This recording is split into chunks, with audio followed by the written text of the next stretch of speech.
Krishna, Hare Krishna, a very warm welcome to all the dear devotees to our program on Srimad Bhagavatam study.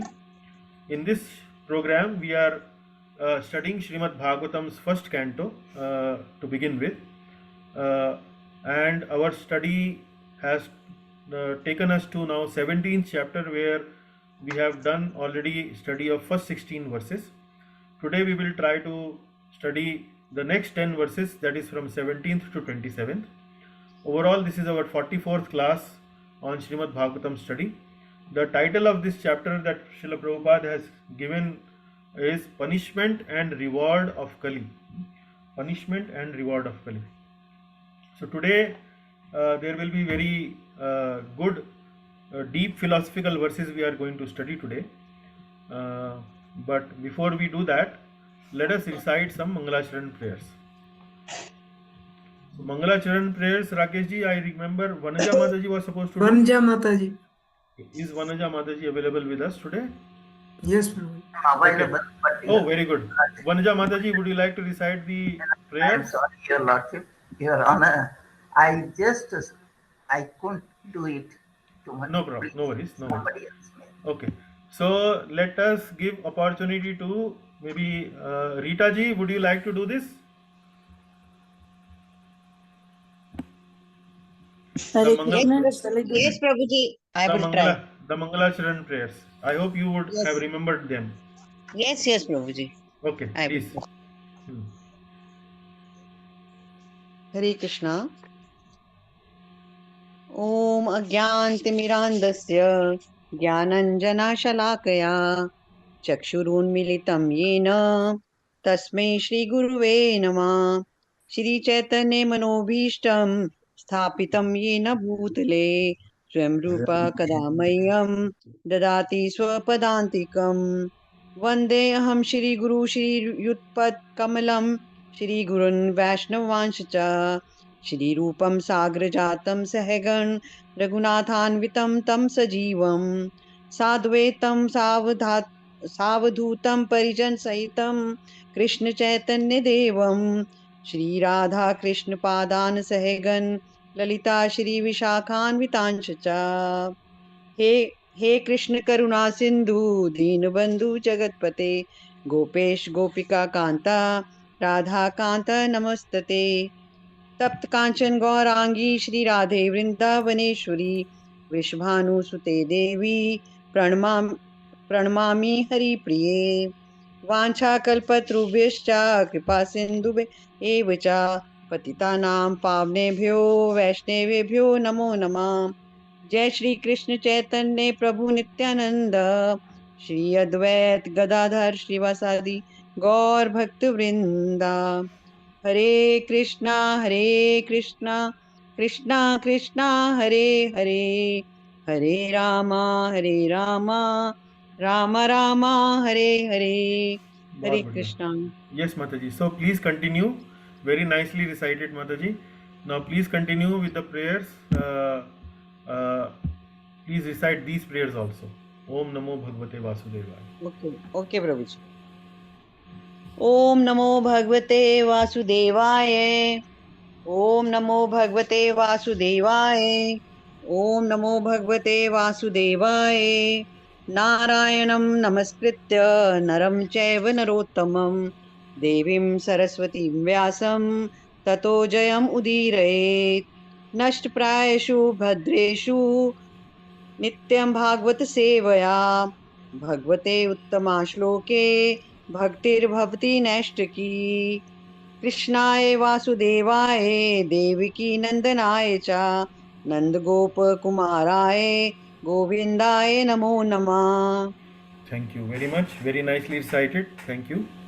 Thank you, Prabhuji. Hare Krishna to everyone. Hare Krishna. Yes. Okay, now we give floor to our very dear Vasudevan Prabhu, who will take us to the summary of the previous class, 42nd class that we had almost a month ago. Vasudevan Prabhu, the floor is yours. Thank you very much for writing that summary and now presenting also. Thank you. Hare Krishna, Prabhuji. Can you hear me, Prabhuji? Yes, we can hear. Thank you. Yeah.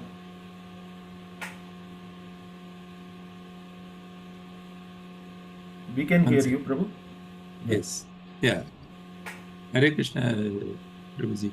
Hare Krishna. One second. Sorry.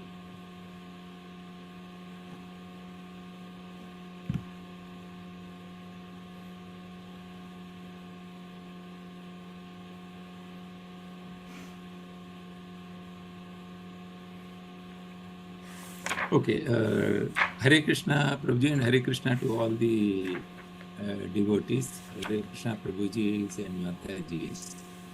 Now, today I have the privilege of presenting the summary of Bhagavatam class 42, in which we covered Canto 1, chapter 16, slokas 25 to 36, and chapter 17, slokas 1 to 16.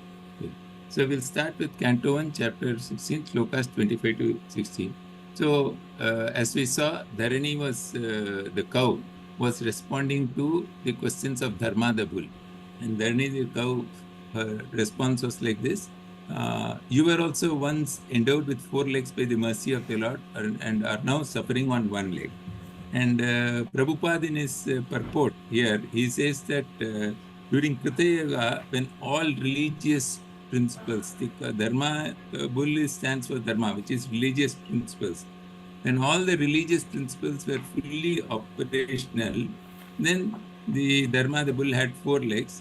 Then in Treta Yuga, that is 1/4 principles, or it loses 1/4 of the principles.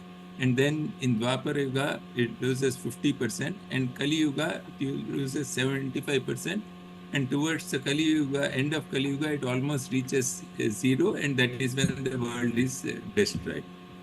So after Krishna's departure, naturally the Kali is this this representative of Kali having entering the tent. Now, Dharani, Lord Krishna has ended his pastime on earth, and Kali Yuga has spread its influence. I am equally concerned about myself, for you, for the demigods, sages, denizens of Pitraloka, devotees of the Lord, and all men obedient to the system of Varna and Ashrama. Now, Prabhupada in his purport very clearly says, the Varnashrama, the purpose of Varnashrama is to have spiritual progress. And by following the Varnashrama properly, spiritually one progresses until one reaches state of complete Krishna consciousness. And unfortunately, in Kali Yuga, all this entire Varnashrama system has gone topsy-turvy, and people are not taking positions as per their natural bent. So, like we saw the Shudra dressed as a king, etc., that is typical of Kali Yuga. Now then further, Dharani continues, I was fortunate to be blessed to be decorated with the impressions of flag, thunderbolt, ankush, and lotus flowers. All these are marks on the foot of the Lord, and was endowed with specific powers to supersede the fortune of all 3 planetary systems. Now that the Lord has left us. Now, Prabhupada makes a very good observation in the purport of this. So even though the Lord has left us, the Lord's name is as good as the Lord. And by proper offenseless chanting of the Lord's name, we can feel the presence of Lord, and thereby attain all the benefits that we will get when the Lord is present.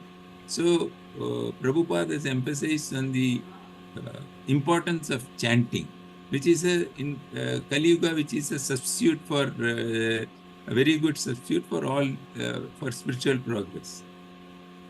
Now, then Dharani continues, I was burdened by military phalanxes of atheistic kings, and you were distressed, and both of us were relieved of our burden by the personality of Godhead. Because when Lord was there on the earth, his main this thing was to destroy all the atheistic kings, which is what he did in this Mahabharata war and otherwise also. Now, and then Dharani continues, who can tolerate the pangs of such separation? When he traversed my surface, I would be immersed in the dust of his lotus field and be sumptuously covered by grass. I was more lucky than the queens of Krishna. And Prabhuji explained why was Mother Earth more lucky than the queens of Krishna? queens of Krishna had to be away from him when Krishna went to Hastinapura, and when Krishna was away during the war or helping Pandavas, etc. Whereas all along he was in touch with the Mother Earth. So that's why the Dharani is saying that I am luckier than the queens of Krishna. And Vrindavan was even more fortunate among the places on earth because the Lord crawled there barefoot and also crawled in Vrindavan. So that's why Vrindavan is considered even more luckier and more auspicious. So while they were thus talking, King Parikshit reached the shores of Saraswati river. Now that concludes chapter 16. Now we move on to chapter 17, shloka 1 to 16. So King Parikshit observed a Sudra dressed as a king was beating a cow and a bull. The bull was white as a lotus, standing on one leg, trembling and urinating. Bull is a symbol for dharma, and attack on it is representing the attack on principles of religion that we have discussed already. Although cow is beneficial in terms of religious principles that can be derived from it, it is now rendered poor and calfless by the modern society and its ways. It was in distress, weak, with tears in her eyes, being beaten by the Shudra. Maharaj Parikshit, with a bow and arrows in his hand, asked the Shudra in a deep voice, "Who are you? You appear to be strong, but you dare to kill those who are helpless, and thus opposing the principles of Kshatriyas. Since you are beating the innocent in a secluded place, you deserve to be killed." As a king, the Raja king has to maintain law and order, and one of the duties of the king and is to punish those who are propagating injustice. Maharaj Parikshit now asked the bull, "Who are you? You have lost 3 of your legs. Are you a bull or a demigod? Now for the first time in the kingdom of Kurus, I see you grieving with tears in your eyes. O son of Surabhi, you need lament no longer. As far as I am living, there is no cause for you to cry. Who cut off your 3 legs?" Repeatedly, Maharaj Parikshit is asking this question. "O bull, you are offenseless and honest. I wish all good to you. Please tell me the perpetrator of these mutilations which stains the reputation of Pandavas." King's good name, then he proceeds to talk about the duties of a king. And he says, "King's good name, duration of life, and good rebirth vanish when living beings are terrified by miscreants in the kingdom. It is a prime duty of the king to subdue the sufferings of those who suffer. Whoever causes offenseless living beings to suffer must fear me anywhere and everywhere in the world. Any living being who commits offenses by torturing those who are offenseless shall be directly uprooted by me, even if they are denizens of heaven. The supreme duty of the king is to give all protection to law-abiding citizens and to chastise those who stray from the ordinance of scriptures. Therefore, I must kill this most wretched man." Prabhupada in his purport talks in detail about this killing. He says man is not supposed to kill animals. As per the Ishavasya principle, man needs to take only what he needs from trees and plants and live a vegetarian. And Prabhuji explained about ordinary situation versus emergency situation. Yes, ordinary situation, man is not supposed to eat meat. Like in emergency situation, like Prabhupada in the purport says, if a wild animal is disturbing a village, then the man has to, for his own protection, has to shoot the wild animal. Similarly, in a very extreme situation where man is starving, so he is permitted to eat whatever meat, little, just to keep survival. Otherwise, in ordinary course, man is not permitted. So that concludes the summary of the last class. Now, Prabhuji, can I take 5 minutes to talk of those 5 qualities of the 40 qualities? Yes, Prabhu, yes. Okay. So, in this sloka number 26 to 30 of chapter 16, they have described 40 qualities of Lord. And I have shortlisted it, my limited knowledge and understanding and whatever little I have learned from Gita. The 5 qualities which I believe are very important for us. And in my own personal experience, these 5 qualities clearly tell us how we are making spiritual progress. So I'll just talk about the 5 quickly and then share some experience. See, truthfulness, we are had, and Gita clearly says to speak the truth and to speak the, not to speak the truth which is unpleasant. So speak the truth which is pleasant to the others. And we saw a wonderful example in last class of Vidura not disclosing to Pandavas that about the passing away of Krishna, because he knew that it will disturb them. They will anyway come to know, but he didn't speak that truth even though he was specifically asked. Then cleanliness, we all know, physical cleanliness and cleanliness in mind and thought, which is very important. And then straightforwardness.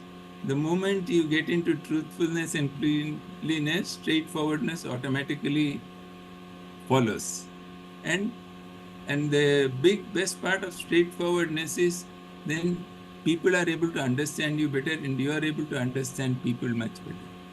Then control of sense organs and absence of sense enjoyment.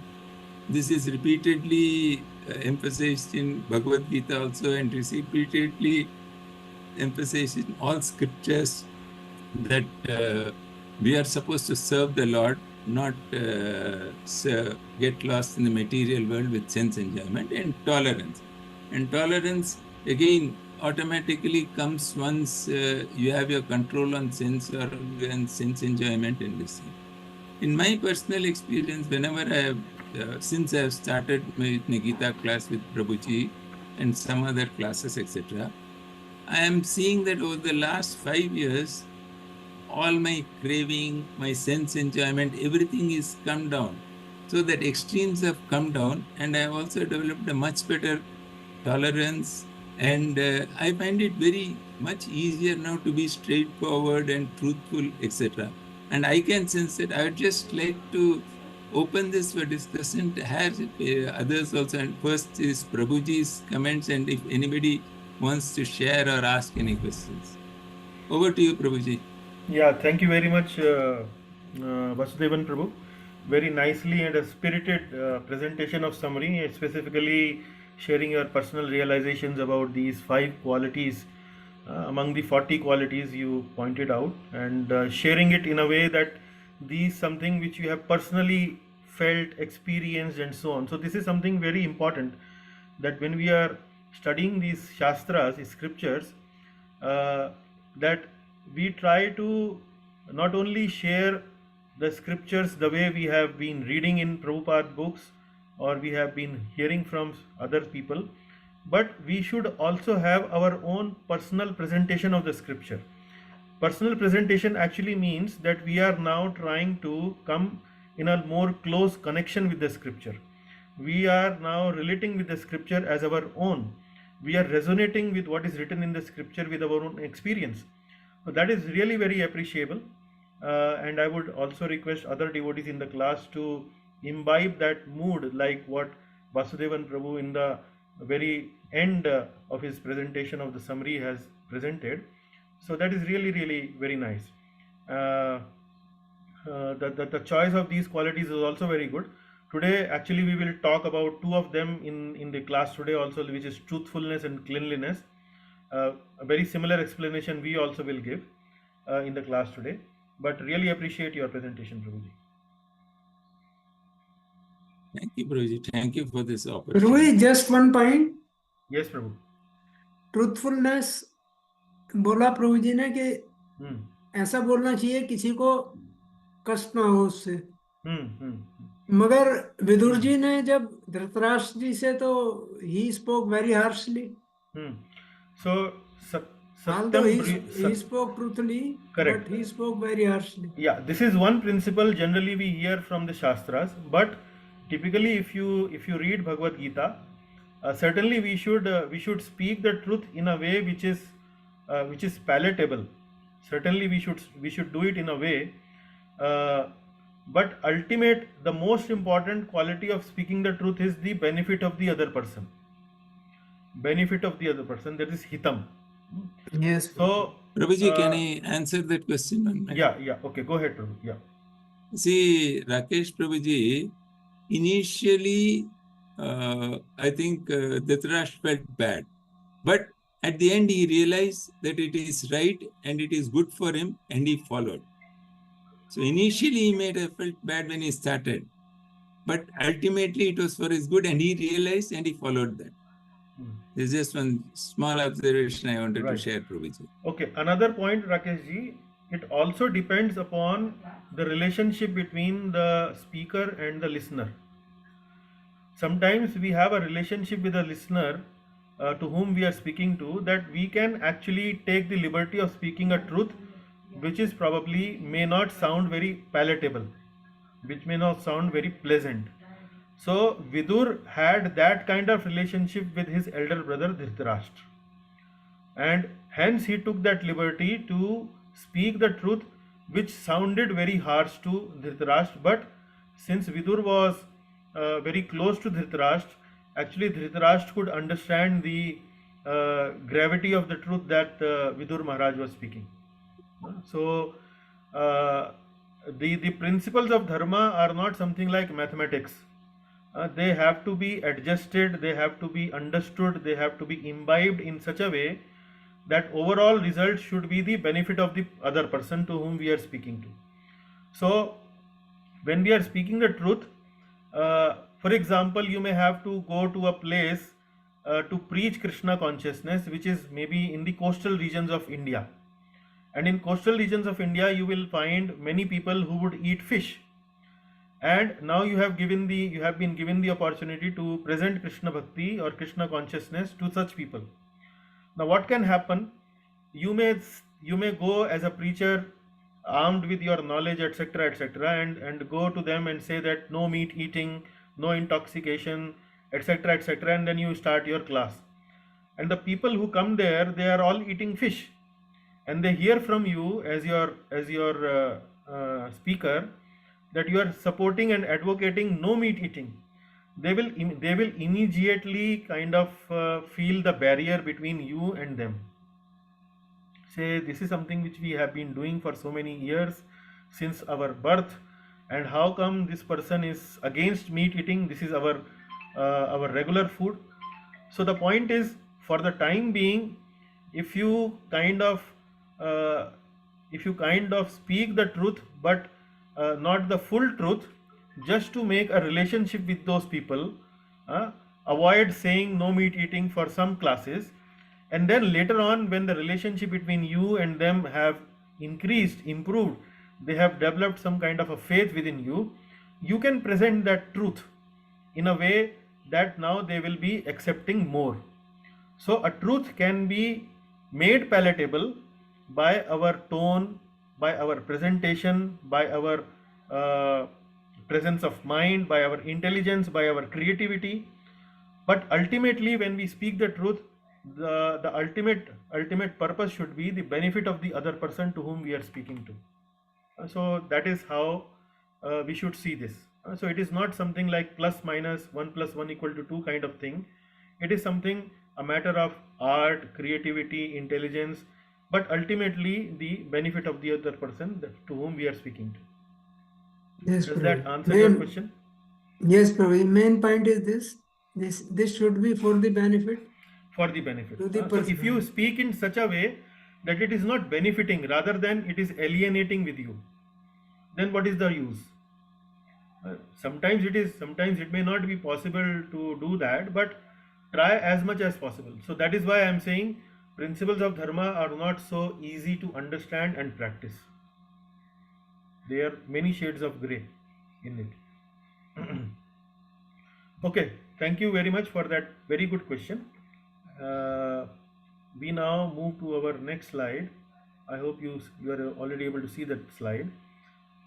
Punishment and reward of Kali. So what you see in front of you is the overview map of chapter 17.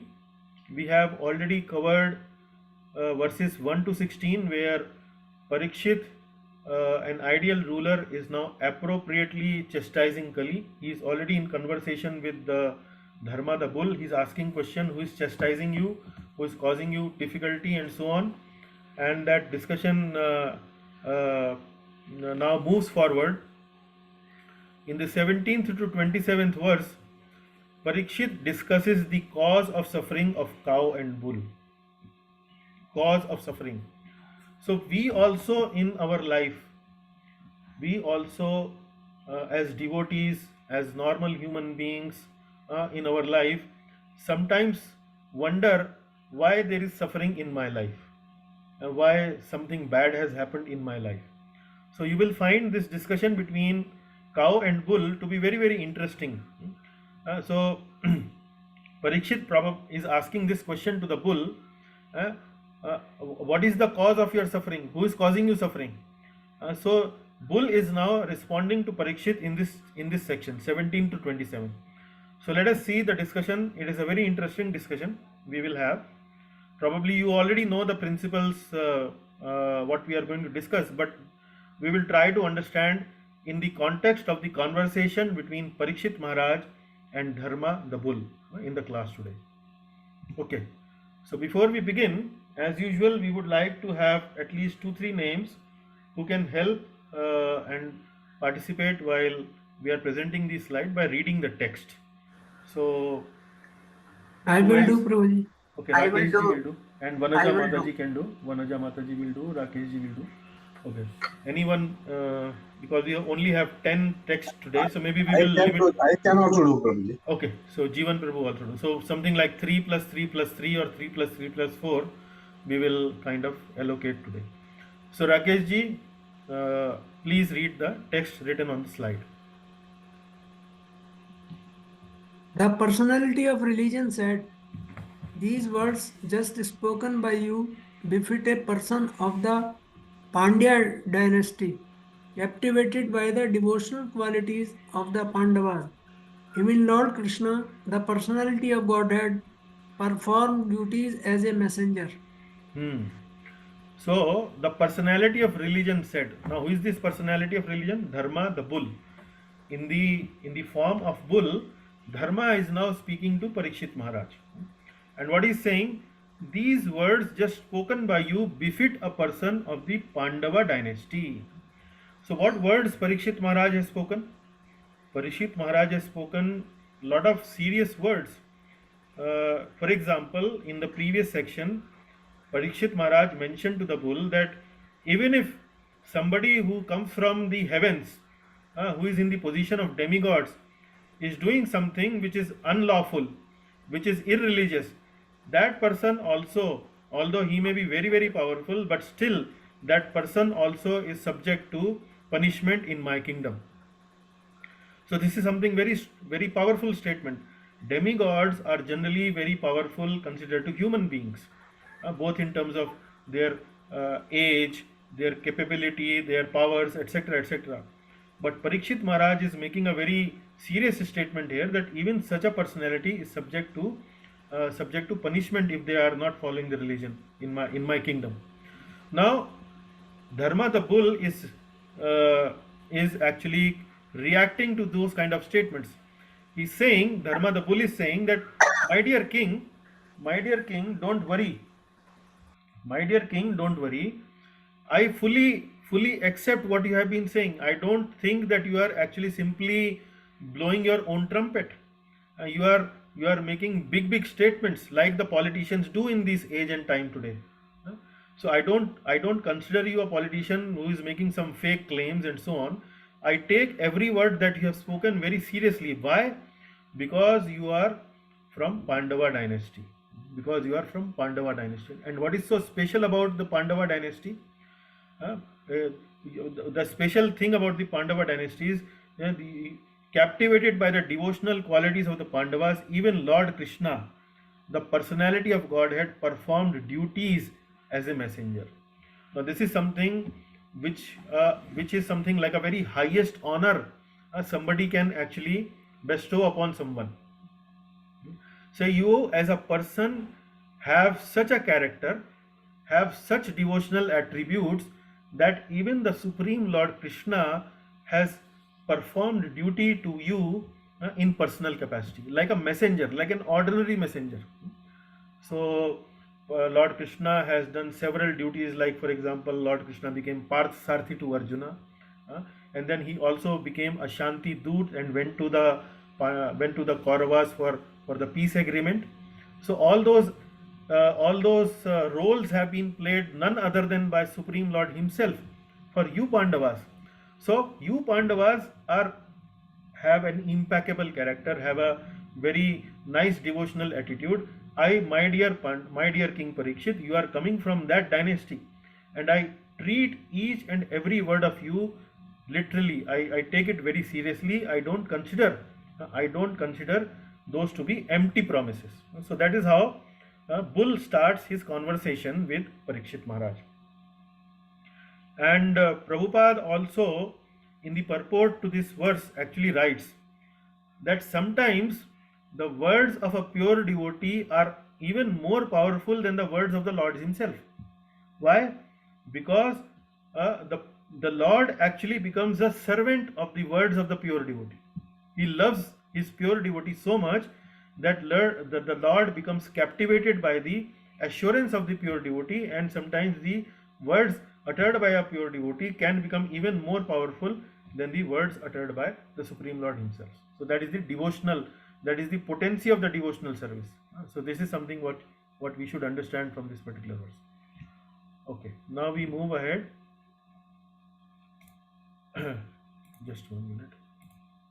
Okay, 18th. Yeah. So Rakeshji, please recite the 18th verse. Text, please read that. Greatest among human beings, it is very difficult to ascertain the particular miscreant who has caused our sufferings, because we are bewildered by all the different opinions of theoretical philosophers. Now you will see the discussion today, starting from this 18th verse onwards. You might find it a little complicated, but it is really very important and a very significant discussion that will now start between Bull and Parikshit Maharaj.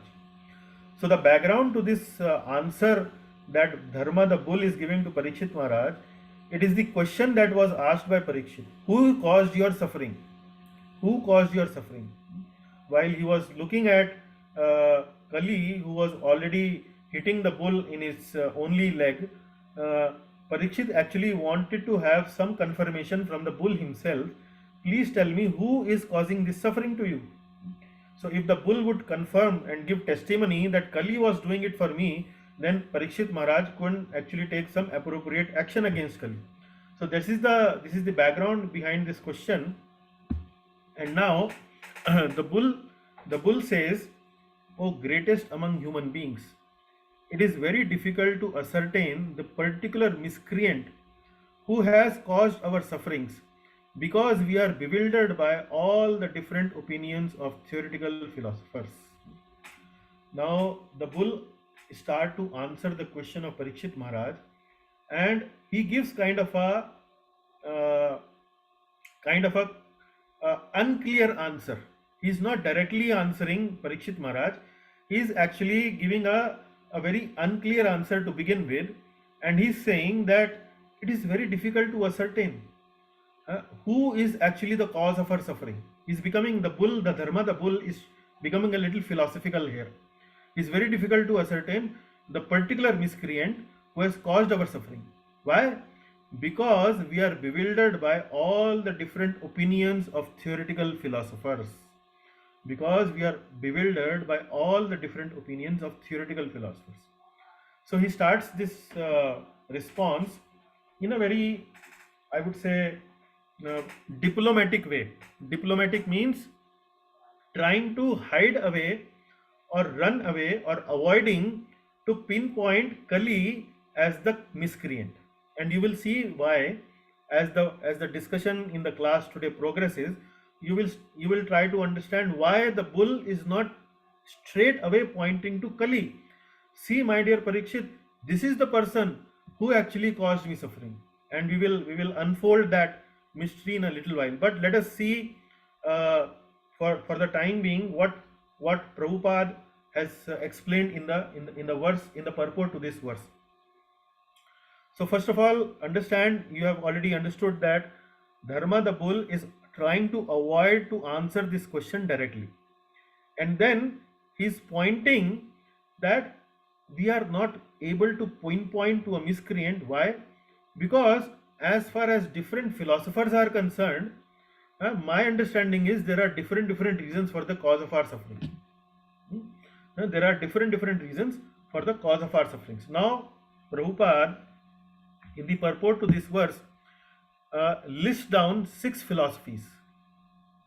So why he's listing down 6 philosophies? Because in this particular verse, there is a discussion about different opinions of theoretical philosophers. Different opinions of theoretical philosophers.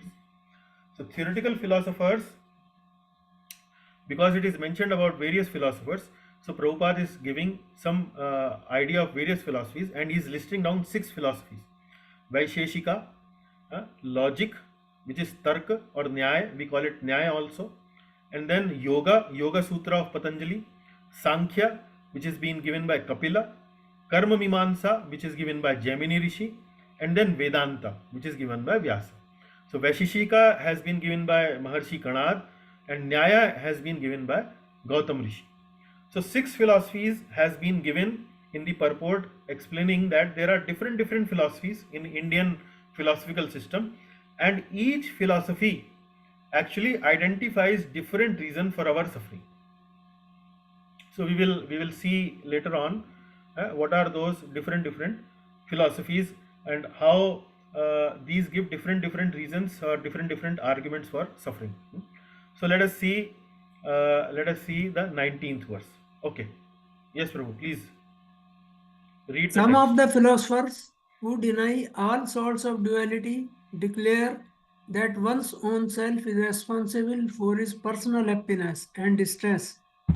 Others say that superhuman powers are responsible, while yet others say that activity is responsible, and the gross materialists maintain that nature is the ultimate cause.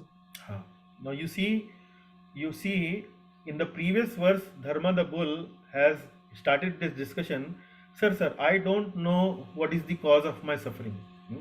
And then different philosophers give different reasons for suffering. Here, the Dharma the bull is presenting 4 different philosophies and saying that this philosopher says this is the reason, this philosopher says this is the reason, this philosopher says this is the reason, and this philosopher says this is the reason. So in the previous verse we have identified 6 philosophies, and that is identified by Prabhupada. But here Dharma the bull is actually giving you reference of 4 different philosophies which give you different reasons for our suffering. Now let us start with one by one. Some of the philosophers who deny all sorts of duality. So who are the philosophers who deny all sorts of duality? Duality means what? Dvait. And one who denies duality is what? Advait. So it is about Advaitvad. Those people who deny who are mostly following the systems of Dhyan Yoga and so on. Now these people, the followers of Dhyan Yoga, actually stress a lot about mind. So he's saying some of the philosophers who deny all sorts of duality declare that one's own self, so one's own self can here be referred to as one's mind, is responsible for personal happiness and distress. And it is true. It is not false. If we don't control our mind, the mind can be greatest of our enemy. If we control our mind, the mind can be greatest of our friend. So it is as per Bhagavad Gita. So the bull is not incorrect. He is quoting one philosophy, and that philosopher is right. Our mind is certainly one of the reasons that we suffer, or we are not suffering, or we are happy. Now then others say that superhuman powers are responsible. Superhuman powers means what? Like Rahu, Ketu, and then Surya's position, and then planetary system position, and all that. So they would say, people who are suffering in this life, sometimes they will say that my Rahu is not going on well, my planetary system is not going on well, my Janam Patri actually mentions that I will bound to suffer in this period of my life.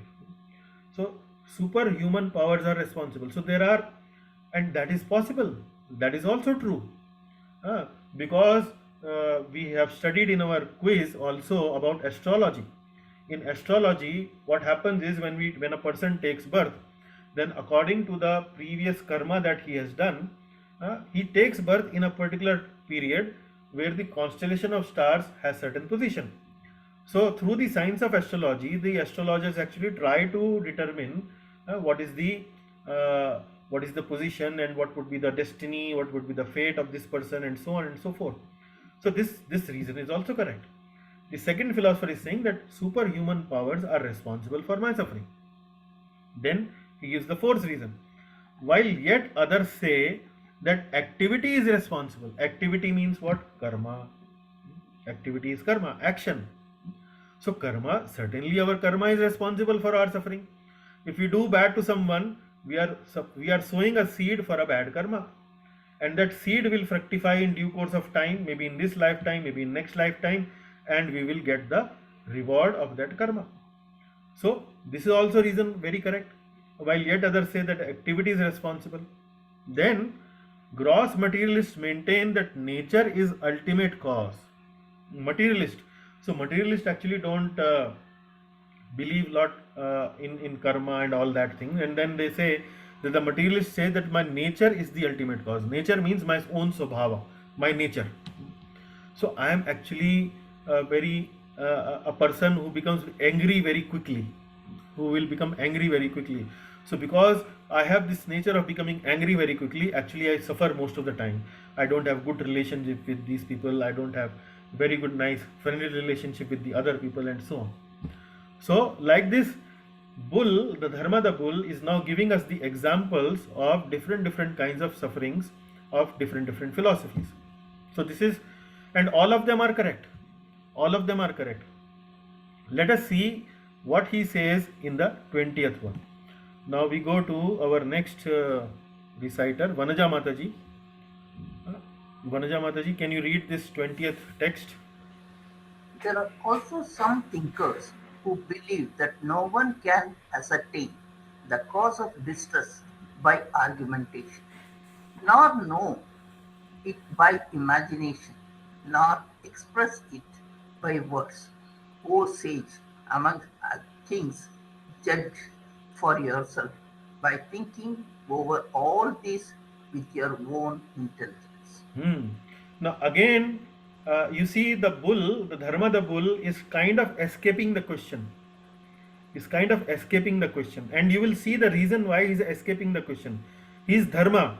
Mind you, the person who is speaking right now is Dharma. His religion is personified. So he is behaving in a very dharmic way. He is not pinpointing to anything, not in particular to any living entity. He is not pinpointing to someone. And he is now mentioning in 20th verse, there are also some thinkers who believe that no one can ascertain the cause of distress by argumentation, nor know by imagination, nor express it by words. O sage among kings, judge for yourself by thinking over all this with your own intelligence. So kind of escaped the question, has put the question back to the king himself. Oh, please, there is another class of philosophers who think that we cannot explain it by argumentation, by debate, by philosophically thinking about it, etc., etc. So my dear king, you are like a Raj Rishi, you are very intelligent.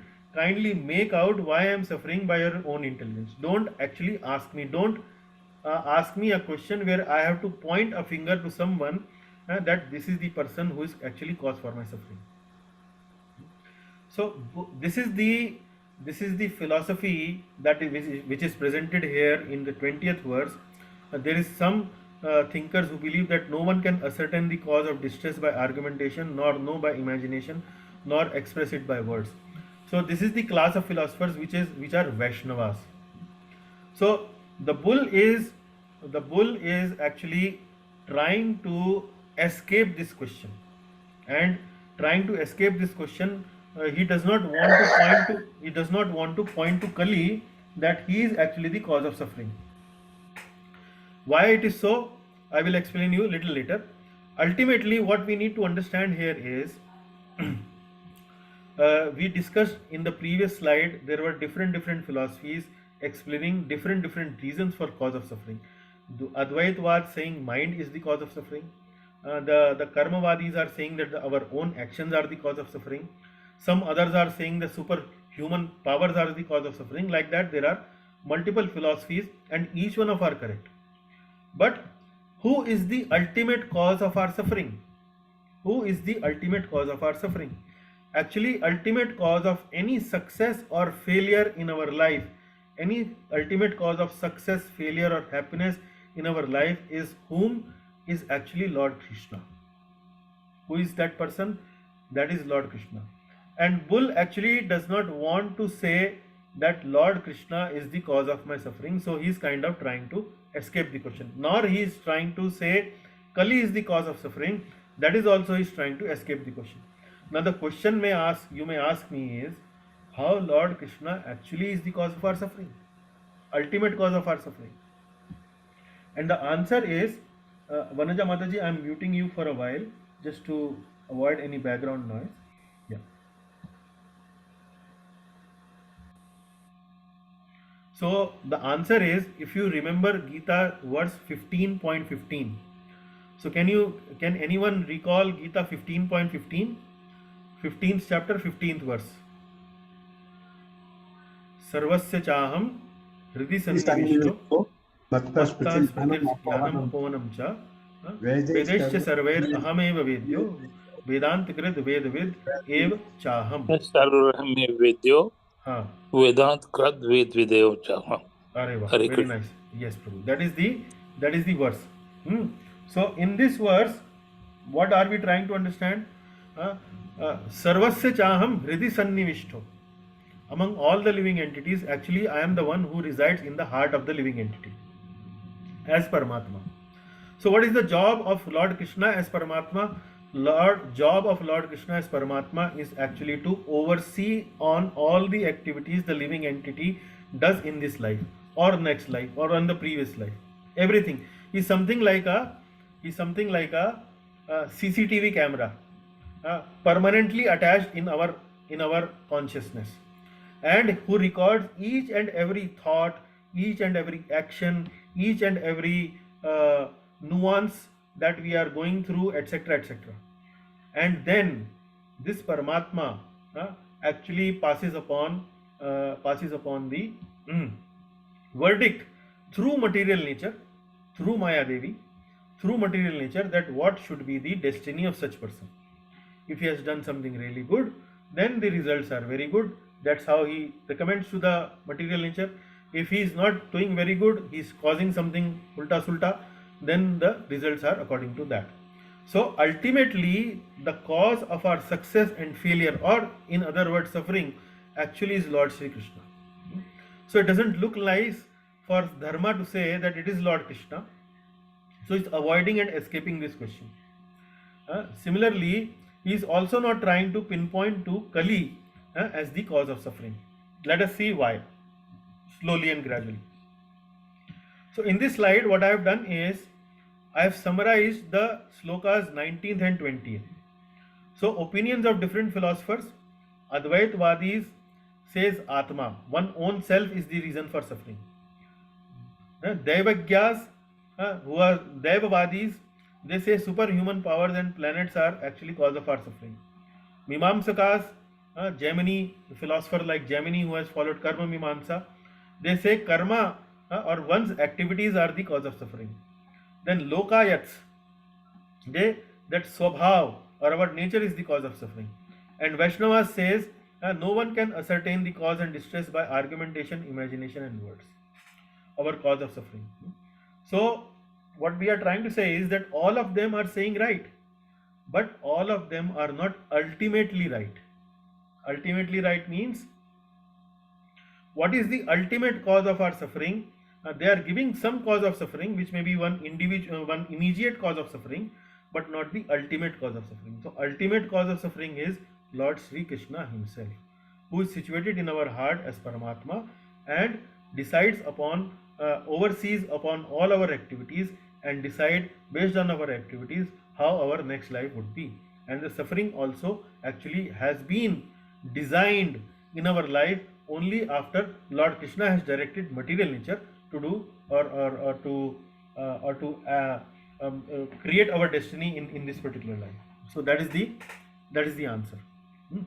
Okay, now let us move to item number 21. Yes, Mataji.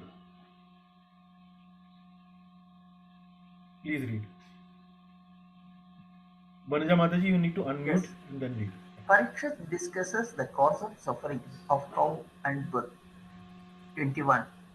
Suta Goswami said, "Oh, best among the Brahmanas, the Emperor Parikshit, thus hearing the personality of the religion speak, was fully satisfied, and without mistake or regret he gave his reply." So now the discussion, the focus earlier in the previous verses, the camera was on Parikshit Maharaj and the bull. Now this is being narrated by Sut Goswami sitting in the forest of Naimisharanya to the sages. So the camera moves from Parikshit and bull to, now goes to Sut Goswami. Sut Goswami is saying, "O best among the Brahmanas, the Emperor Parikshit, thus hearing the personality of religion speak, was fully satisfied, and without mistake or regret, he gave his reply." So Parikshit Maharaj really appreciated the response given by bull. He is fully satisfied what the bull just now have said.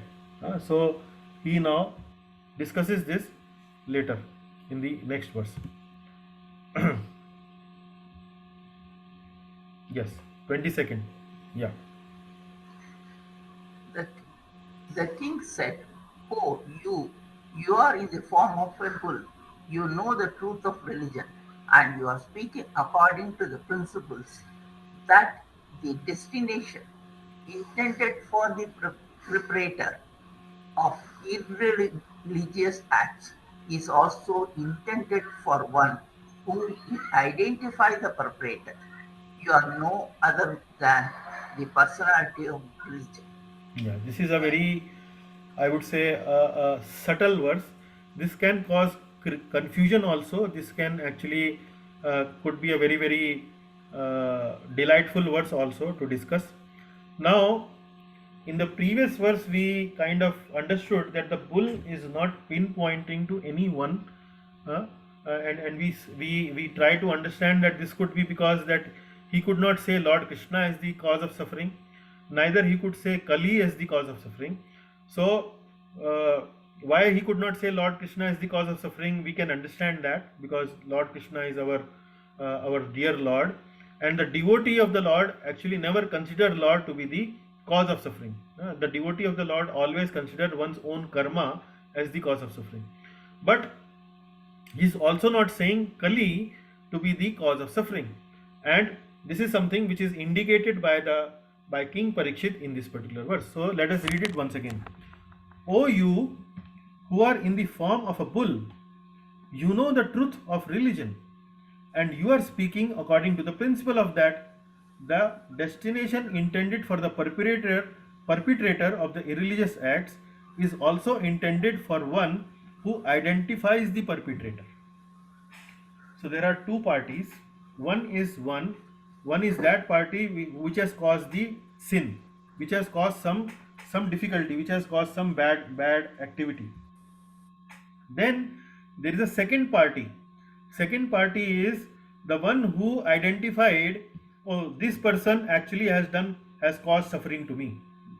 Maybe a person came to you and slapped you, and then what King Parikshit is saying, that the person who slapped you certainly is the cause of suffering, but if you pinpoint to that person that he is the cause of my suffering, then you are also actually no different than the person who slapped you.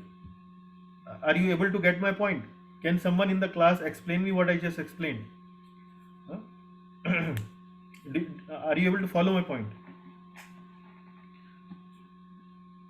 According to the principle that the destination intended for the perpetrator of irreligious acts, somebody slapping you is a perpetrator. He committed an irreligious act, that he came to you and without any reason has slapped you. He is a perpetrator. And then after receiving that slap, you are not very happy, you are insulted, you are feeling very bad, and then there is a policeman or a judge, high court judge is standing next to you, and you say to the judge, sir, my dear sir, this person actually has caused me suffering, this person has slapped me. So what does it mean? And then the second line says, is also intended for one who identifies the perpetrator. So you identified the perpetrator. You went to the judge and identified the perpetrator. So what King Parikshit is saying, that according to the principle, the destination intended for the perpetrator is also intended for one who identifies the perpetrator. You are no other than the personality of religion. So this is confusing. This is bewildering. See, I always thought that somebody who does irreligious act is the perpetrator and should be suffering and should be given some sentence by the law, some punishment by the law, and should be brought to the books and should be given some good lesson so that he may not repeat that same act. But here King Parikshit is saying that if you point out to that perpetrator that you have done this to me, then you are also actually subject to the same destination, same suffering as the perpetrator himself. Now what does this mean? I hope you are able to understand the situation. Let me check with Hare Krishna. Yes, Prabhuji. Dandavat. Yes. Are you able to understand the situation, Prabhu Kartarji? Ji Guruji, with Okay. your mercy, with your kripa. Yeah. And the question is, what all I understood from your teachings and from Krishna's teaching, that everybody is doing its own job. And they are doing karma according to the situation they are exposed to. So they are not doing anything of their own. It's the situation which is making them do all this. Okay. And they are getting the phal or result of that. Corrected. So that we discussed in the previous verses, where the Karmavad or the karma philosophy that we have discussed, given by Karma Mimamsa Gemini, which mentions that karma of a particular person is actually the cause of suffering. But then we move to a little higher philosophy where it says that Lord Krishna actually is the ultimate cause of suffering. And now we are coming to the situation. Now here is the situation. What I'm saying besides is, karma, now is the situation they are put into, but again they are being controlled by Lord Krishna. So let me finish this discussion, because I am actually touching upon a very delicate point, and let me finish this and then maybe we can discuss with you. So okay. So what I was saying is that the perpetrator is destined to some destination, some punishment. But if you point out that this is the perpetrator who has caused me suffering, then you are also, the verse is saying that you are also destined to the same destination. Now how do we understand this? And actually Parikshit Maharaj is appreciating it. Parikshit Maharaj is identifying that you are not pinpointing to someone. You are not pinpointing neither to Lord Krishna nor to Kali that they are causing you suffering, and actually you are doing the right thing. Why? So let us understand that. So how do we understand this? Vanaja Mataji, I am muting you. Kindly don't unmute yourself. I am muting you. So how do we understand this? Say, certainly if somebody has caused us suffering, say for example, some person has come and stolen our maybe laptop or computer. The person has stolen our laptop and computer. We would like to go to the police station. We would like to register a report and would want the police actually to do some justice to us, to get our laptop back, to catch the thief and to put the thief behind the bars. Now, what is being discussed here is that if I do that job, go to the police station and bring this particular person, the thief, the criminal, behind the bars, or let him assist the police to catch him and all that, then it depends upon in what consciousness I do that activity, whether I will get a result, whether I will get a reaction or any suffering or not. That depends upon my consciousness. Suppose I do this in this consciousness of revenge, I do this in consciousness of bringing harm to the other person. In that situation, I am also destined to the same karma that the perpetrator has done, the same reaction that the perpetrator has done, because I am thinking ill of the other person. That is the one answer. But if I do this activity in the consciousness that this person has done something irreligious, and this person irreligion should be stopped. Why? Because it is in the betterment of the society. It will actually bring good to the society. If I do this activity as a duty, as a obligation, religious obligation on myself, in that situation I will not get that karma. So it all depends upon my consciousness, in what consciousness actually I pinpoint this. In the case of devotees, what happens is, in the case of devotees, in the life of devotees, what happens is that when they get suffering, suppose for example a person caused me some suffering, so the devotee don't see that person to be the cause of his suffering, although the person is the immediate cause of his suffering. How does the devotee see this? The devotee sees this, that I might have done some bad karma in my previous life, and this person actually is simply the agent causing me that suffering to me because of my bad karma in the previous life. Now, how do we understand this example? Say you are sitting in your home, and a postman comes, and the postman brings you some sentence from the court, some summon from the court, or some bad news. Say for example, some relative of yours have passed away. So what will you do? You will say, oh my dear postman, you have caused me this suffering. No, you will not say that. That postman simply is the bringing of the news to you. Similarly, if suffering happens in our life, we should not be thinking that a particular person actually is the cause of our suffering and should have grudge or should have some ill feeling towards that person. Certainly, if that person has done something utterly wrong, then out of duty, out of our religious obligation, we may want to point out to that person, to the police, to the judge, etc. But that has to be done as a matter of duty, not as a matter of revenge, not as a matter of kind of say bringing harm to the other person. Now I come to the point that the verse that we learned in the class today. So do you remember the verse that we remember in the class today?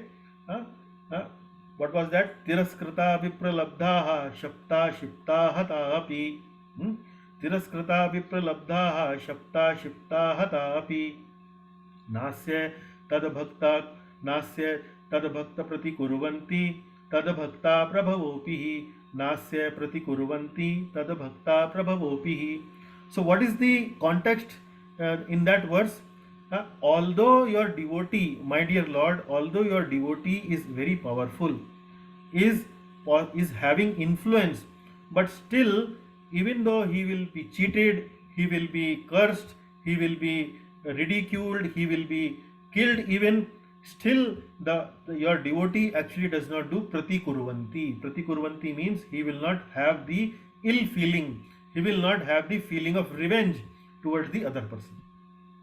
So I hope this discussion is a little subtle, is a little complicated, but I hope you have been able to follow and understand the discussion we have built from 17th verse till 22nd verse till now. Just let me know if you are able to understand the subtlety.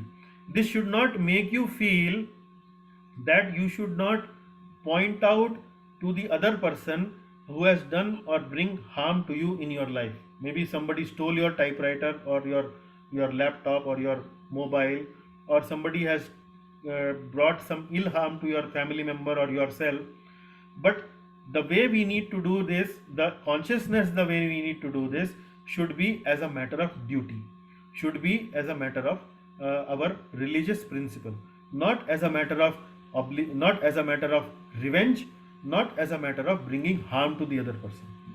Because the suffering has come to us because of our own karma, and that person simply has been the postman or the agent for our suffering.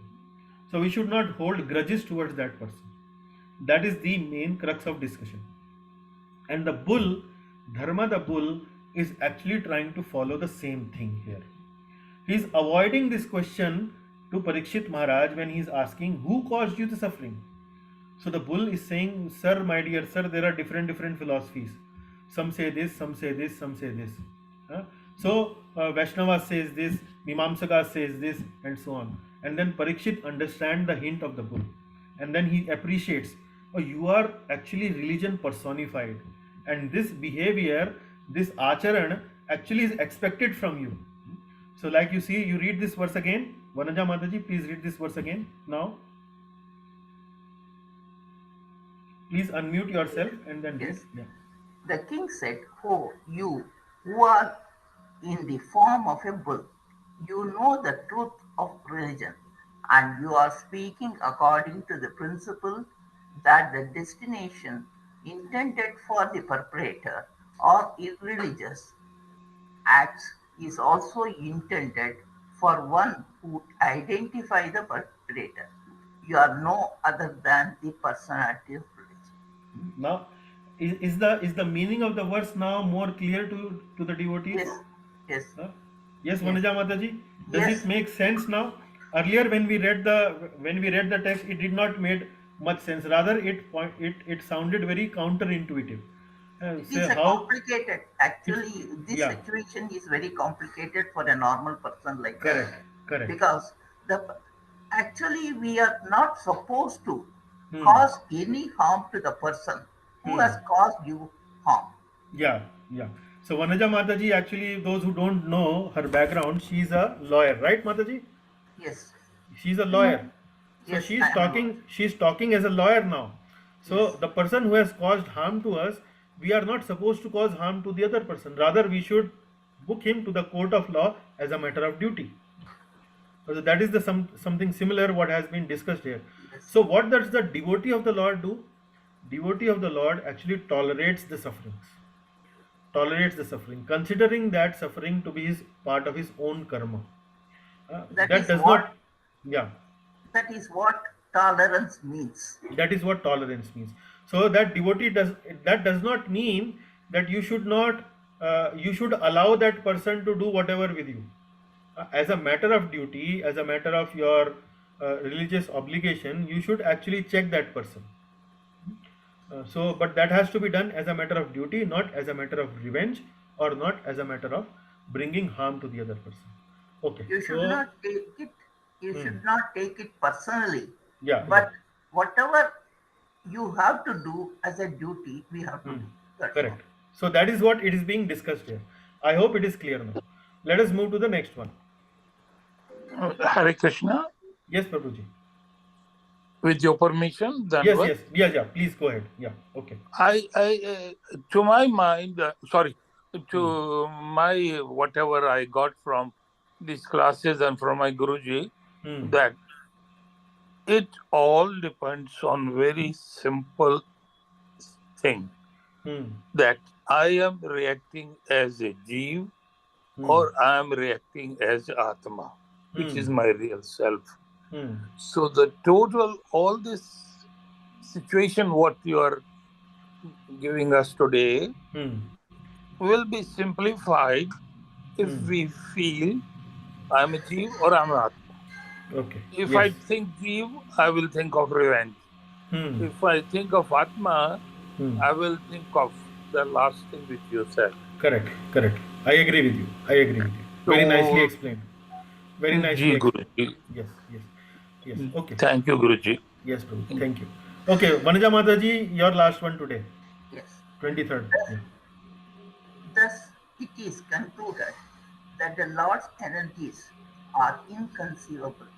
No one can estimate them by mental speculation or by word jugglery. Right. Now, what Parikshit Maharaj is saying is that, so thus it is concluded that Lord's energies are inconceivable. No one can estimate them by mental speculation or by word jugglery. So what is meant by Lord's energies are inconceivable? So what happens is when we get this suffering, how does the suffering happens? The suffering has happened because we have done some bad karma in the past. So we have sown the seed of karmic seed. That seed will take some time to fructify.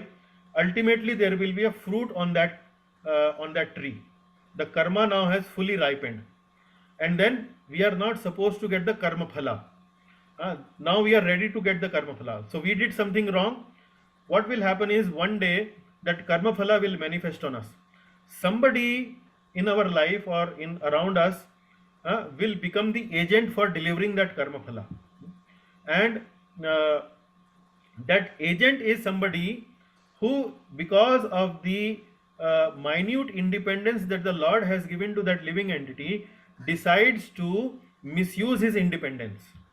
And Lord arranges in such a way that he misuses his independence upon us, and that is how he becomes an agent for that karma phala in our life. So this is what Lord Parikshit Maharaj is saying is, thus it is concluded that Lord's energies are inconceivable. No one can estimate them by mental speculation or by word jugglery. So the Lord acts through his energies. Lord arranges for this karma phala through his different agencies. So he bewilders someone because of his Maya Shakti. The person gets bewildered, and he is now ready to deliver you the karma phala which you have done in your previous life.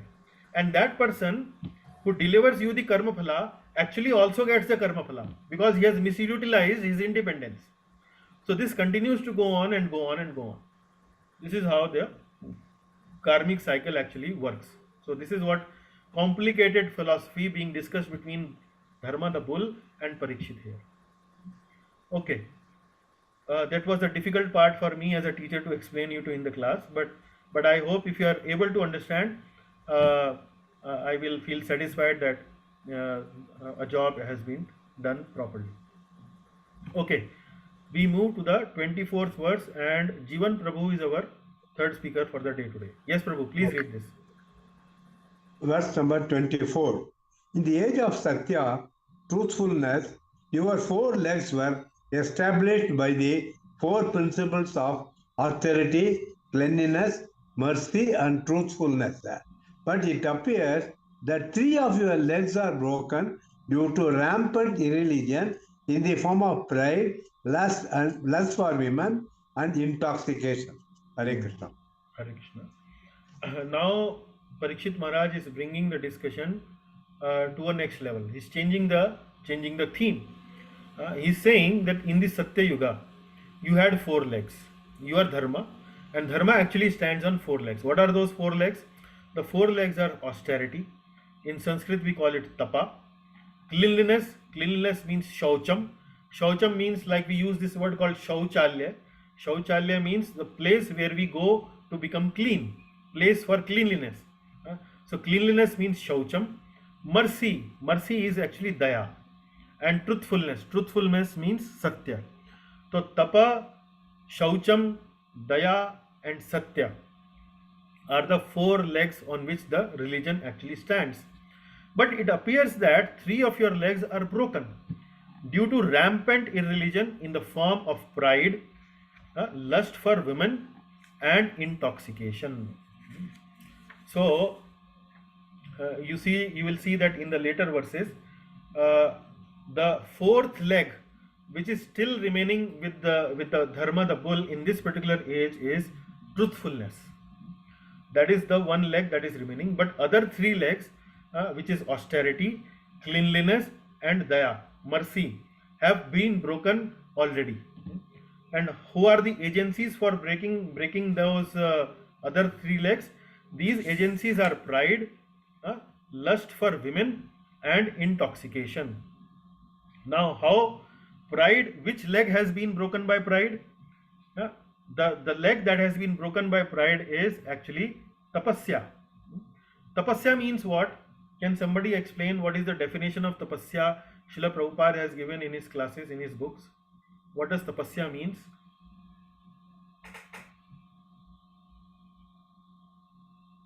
What is tapasya? What is the definition Prabhupada has given?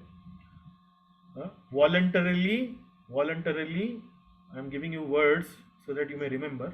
Hare Krishna, Prabhuji. Yes, Jayamala, yes. Voluntarily accepting some difficulty in our life. For For For higher purpose. for a higher purpose. Higher purpose. For a higher purpose. Very good, very good. And an example for that tapasya, can you give one example? Getting up early, Prabhuji, for Very good. doing Very our good. japa. Very good. Any other Yes. example? This tapasya, the Any example that I other am the example I am actually looking forward is we do it 2 times in a month. Ekadashi Vrata. Correct. Yes. So that is upavas, fasting. Yes, yes, yes. Fasting.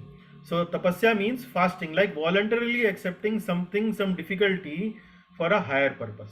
So we do upavas, we do vrat, mainly to develop better control of our senses, have better remembrance of the Lord. So that is called tapasya. So how pride destroys tapasya? Can anyone guess how pride destroys tapasya? Pride means that I don't need any improvement. Pride means that I am already perfect. That is the feeling that pride actually brings to our life. And when we have that feeling of perfection, or when we have this feeling of superiority, why would we like to do tapasya? What is the incentive for me to do tapasya? So in order to do tapasya, there needs to be some humility. So that is why pride destroys austerity. Similarly, cleanliness. What is cleanliness? Prabhupada has given 2 different aspects of cleanliness in his classes. So can someone explain what are the 2 different aspects of cleanliness? Cleanliness of mind and words. Cleanliness of mind and words. Very good. So one is external cleanliness, cleanliness of the body. The cleanliness of the body actually also helps, promotes the cleanliness of the mind, but that is not sufficient enough. We have to actually also observe the cleanliness of the mind. And what is the most dangerous thing for the cleanliness of the mind? That is lusty desires. So here it is being mentioned here as lust for women. So for men you can read this as lust for women, and for men or for women you can read it as lust for men. Either way. It is not that only men feel lusty, women don't feel. It is not like that. It is both ways. So we need to understand it in the context. So cleanliness destroys the lust destroys cleanliness. When internally we are not clean in our thinking because of lusty desires, we lose our cleanliness. So in the and intoxication destroys mercy. Intoxication destroys mercy. So how intoxication destroys mercy? Any guesses? What does intoxication does? What does intoxication does? Intoxication actually brings us in a feeling of, it is something like a pride multiplied several times. He becomes intoxicated with power, intoxicated with whatever you may call it. So when a person is intoxicated, he don't consider other living entities as significant. He thinks that he is the only significant person in this world, and rest all others are insignificant. So intoxication actually destroys what? Balance of mind. Mercy. Yeah, mercy. The other person will not have mercy on the other person.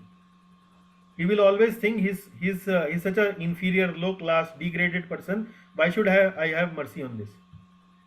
He should be actually licking my toe. That is intoxication. So this is what is being mentioned here. In the age of Satya, your 4 legs were established by the 4 principles of austerity, cleanliness, mercy and truthfulness.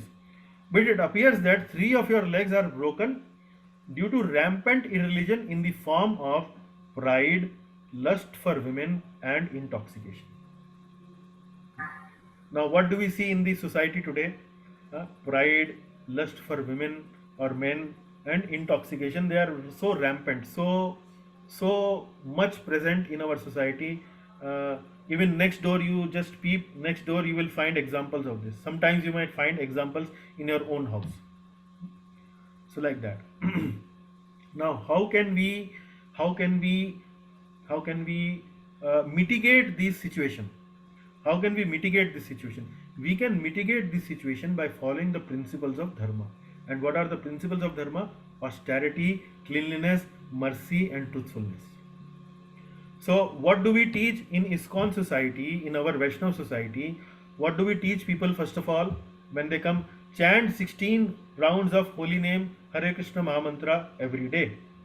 Or if you are not doing 16, at least start with 2, 3, 4, and so on. And then what do we do? What do we say? No intoxication, no meat eating, no gambling, no illicit sex, etc. etc. So, what are these? No intoxication, no illicit sex, no meat eating, no gambling, etc. What are these? These are actually principles of dharma. So, by following principles of dharma, we can counter this rampant irreligion in our lives. Okay. Now we move to the next one. So, Jeevan Prabhu, Yeah. please read this 25th one. Verse number 25. You are now standing on one leg only, which is your truthfulness, and you are somehow or other hobbling along, but quarrel personified Kali, flourishing by deceit, is also trying to destroy that leg. Now he is making that observation that now you are only with one leg, which is your truthfulness, and you are now somehow hobbling along, but quarrel personified Kali, flourishing by deceit, is also trying to destroy that leg. So how truthfulness is destroyed in this age? By cheating, by deceit. So truthfulness is remaining in this age, still some truthfulness is remaining, but how Kali is destroying that truthfulness? By cheating. Cheating means by false propaganda. By false propaganda. So that is something which is destroying the truthfulness in this age. Okay, next one. 26. Verse number 26. The burden of the earth was certainly diminished by the personality of Godhead and by others as well. When he was present as an incarnation, all good was performed because of his auspicious footprints. Yeah, continue to read, Prabhu. Verse number 27. Now she, the chaste one, being unfortunately forsaken by the personality of Godhead, laments her future with tears in her eyes. For now she is being ruled and enjoyed by a lower class men who pose as rulers. So King Parikshit is saying that your problem was not there when actually Lord Krishna was there. Because of the presence of Lord Krishna, there was dharma in the planet, and everything was going on well. When he was present as an incarnation, all good was performed because of his auspicious footprints. So that is the reason for the auspiciousness. But when the Lord was present, but now Lord has left, and then who has come to rule the earth? It is being ruled and enjoyed by lower class men who pose as rulers. So if you see in the society around you, today the main cause of our suffering is because of the politicians, the quality of politicians we have. These politicians, they don't have any proper dharmic training. They are simply chosen by manipulation, by people who themselves are blind, who themselves are not trained in dharma, and these kind of people, by the power of vote, they choose these kind of foolish administrators, foolish politicians. And when these foolish politicians who don't have any dharmic training, they rule the society, they bring havoc in the society, and all these problems of adharma are seen in the society. So such situation leads to a lot of dissatisfaction and ultimately irreligion.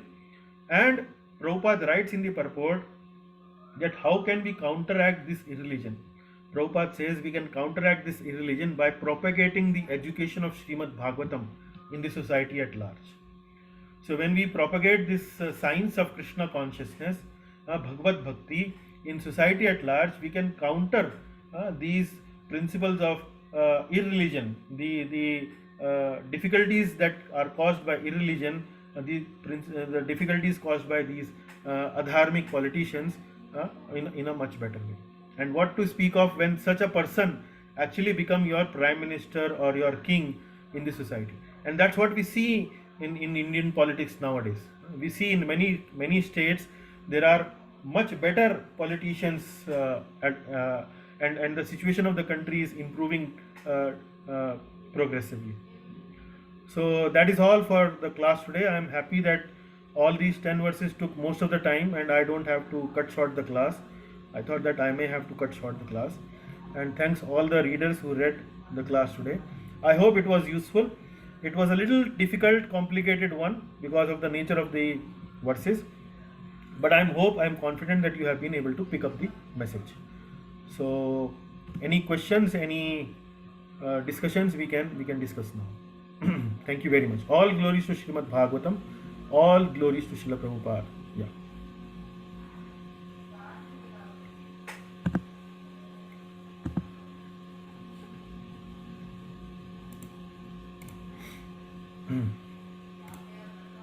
Any questions? No questions? Everything was good?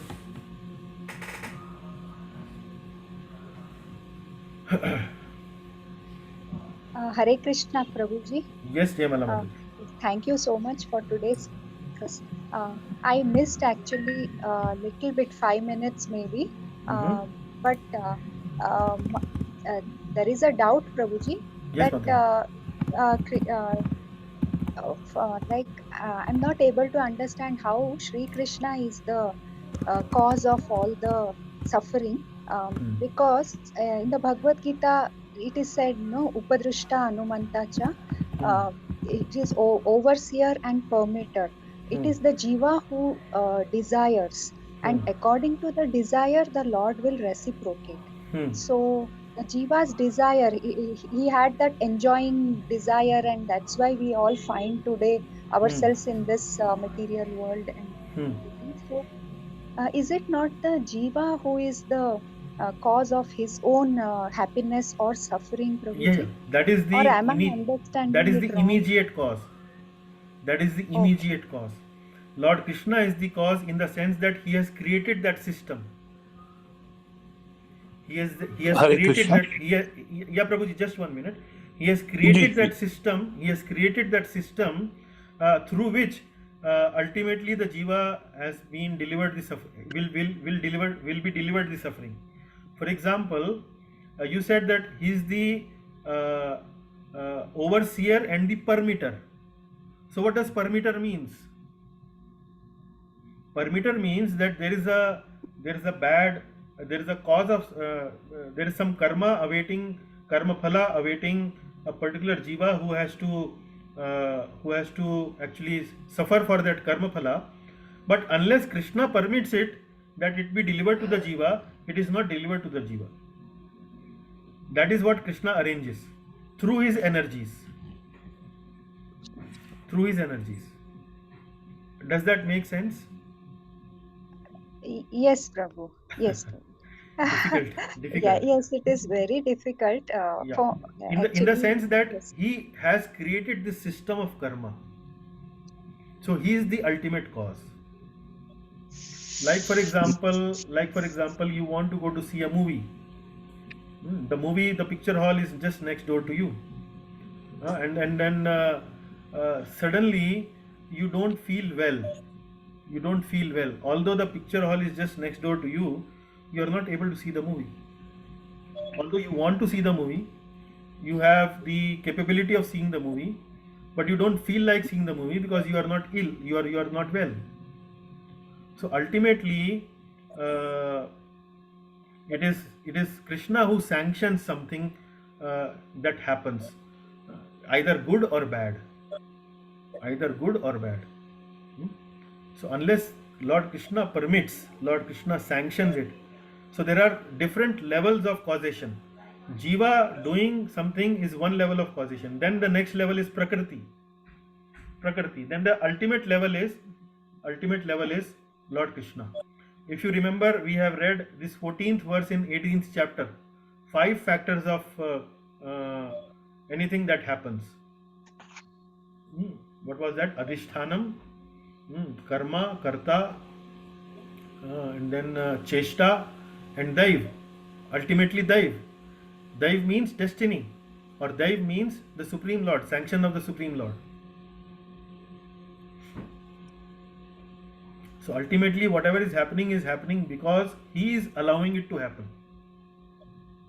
Either good or bad, suffering or enjoyment or happiness, whatever. But the devotee, when he suffers, he doesn't complain. He accepts, he tolerates. Oh, it is because of my own karma.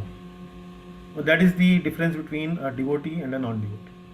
It's a very hi-fi philosophy, difficult to follow and apply in our life, or actually become really adherent or really faithful, sincere follower of this philosophy, as an example. But as we progress in our devotional life, as we become more and more pure, as we become more surrendered to the Supreme Lord, as we develop more and more love for the Supreme Lord, this philosophy start to manifest in our life automatically. So we don't strive for developing this philosophy in our mindset, but what we do is we try to develop love for the Lord, and then everything the Lord does, the devotee actually takes pleasure and happiness in that. Hare Krishna, Prabhu. Yes, Prabhuji, yes. Prabhu, if you are doing, let's say if you are doubting your activities and you do your prayaschitta, then Krishna may not award that, no? Since you are doubting his, it may be... Yeah, so what is the best prayaschitta? What is the best prayaschitta? We have learned this in our which class? Updeshamrit class. Sorry, yeah. Please unmute you, Minayak Prabhu. I mistakenly muted you. Yeah. Yes, Prabhu. So, what is the best prayaschit? Best prayaschit is to develop Krishna consciousness. Because when you develop Krishna consciousness, then the desire for committing sin automatically is gone. If we do other kind of prayaschit, like going to the temple, praying to the deities, or praying to the priest, sir, I did this thing wrong, kindly help me overcome this sinful feeling that I am having because of what I did wrong. Then the priest says, Tathastu, oh, I bless you, my child, and you feel grateful. I am now get rid of that prayaschit or that sin that I committed last week. Now I can go out and commit more sin, because that sin has gone. Now my bank balance has come down of sin. I can actually afford to do more sins. Now, is that real prayaschit? No. No. So what is real prayaschit? Real prayaschit is that we don't have the desire for committing sin. We don't at all have desire for committing sin, and that comes when we develop bhakti, when we develop the love for the Lord. And when our heart is filled with love for the Lord, there is no other space for doing anything else. Even the spiritual master, if you are also surrendered to him, he will also be in as a part and parcel of that, no, Prabhu? Telling the Lord. Spiritual master is no other than a person who is representative of Krishna himself to you in your life. In your life, the spiritual master is representative of Lord Krishna. Why? Because he carries Krishna in his heart. And he takes our karma also, no, Prabhu? Part of it, when you are taking his diksha and all. Yeah, he is not actually. Yeah, he takes our karma out of his mercy. Yeah. And the disciple actually should feel ultimately grateful to the spiritual master that he did such a serious commitment towards you, that he is even ready to willingly to accept your karma on your behalf. Yeah. Can you imagine that? Yes. Can you understand and can you appreciate the mercy that you have received through your spiritual master when he does that act? Yes, Prabhu, yeah. You did all kind, or not you, probably we did all kind of nonsense in our previous lives. Yes, and like. one nice person comes in our life. He says that I accept you, my disciple. And through that process, he says that I am even willing to accept your karma, absorb it. And what should be the disciple's duty should be? Not to commit any more karma. Mistakes, isn't it? That should make the disciple humble enough to not commit more karma like that.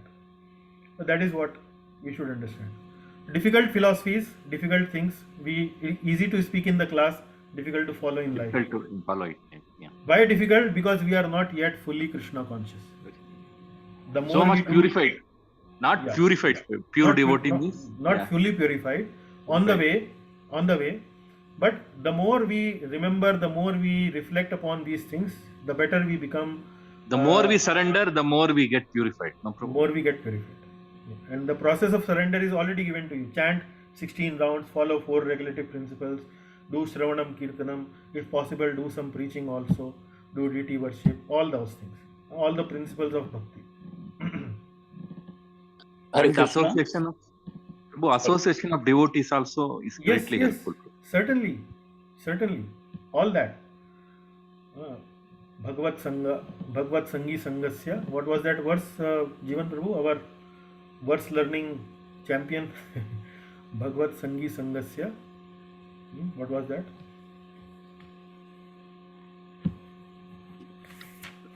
मर्त्यानाम किमुदाशिषा तुल्याम लवेनापि ना स्वर्गम ना पुनर्भवम भगवत संगी संगस्य मर्त्यानाम किमुदाशिषा.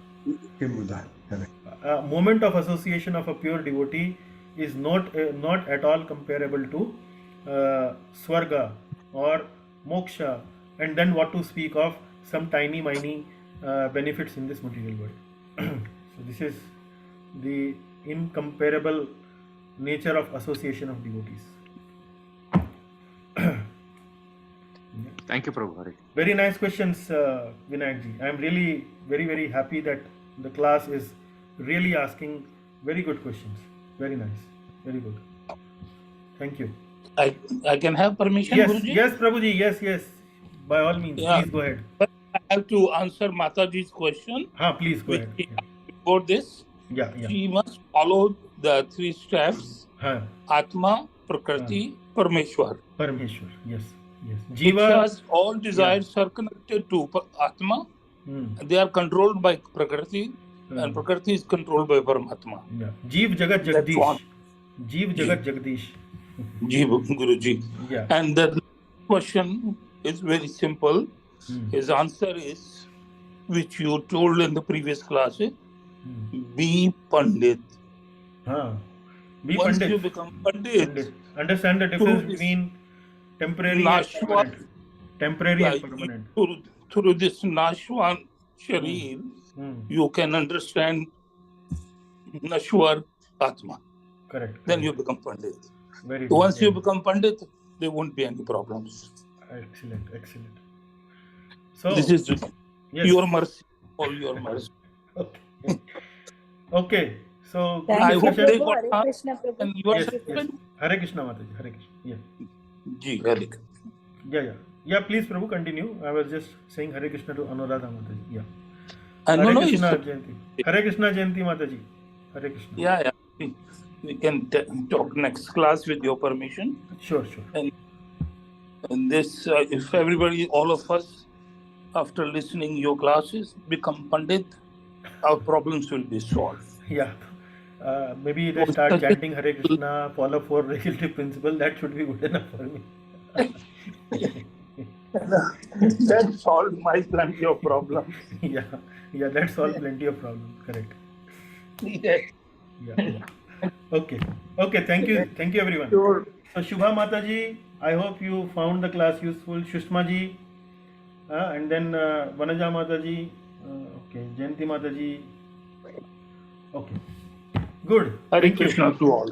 Hare Thank Krishna. you, Prabhuji. Thank you, Prabhuji. Thank you, Mataji. All glories to my Guruji, all glories to All glories to Kartar Prabhuji. Yes. All glories. Hare Krishna. Hare Krishna. Hare Krishna. Thank you.